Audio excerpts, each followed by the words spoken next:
Isinagawa ng Regional Medical and Dental Unit 13, katuwang ang Butuan City Medical and Dental Team, ang libreng serbisyong medikal sa ilalim ng roving team visitation sa BCPO Headquarters, Butuan City, nito lamang Setyembre taong kasalukuyan.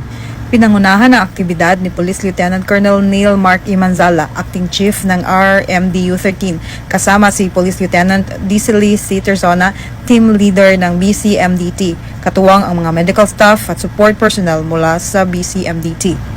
Kabilang sa mga serbisyong ibinigay ay ang basic laboratory test, medical consultation, dental services at iba pa. Ayon kay Police Colonel Romel D. Villamor, City Director ng BCPO, malaking tulong ang serbisyong ito para sa kapakanan at kalusugan ng mga pulis na patuloy na nagsiserbisyo sa publiko. Ang mabuting kalusugan ng bawat personnel ay mahalaga upang mas mapalakas pa ang ating serbisyo para sa mamamayan. Mula dito sa Police Regional Office 13, ako ang inyong PNN News Correspondent, Police Staff Sergeant Iris Joy Laureto, alagad ng batas, taga-taguyod ng Balitang Pulis.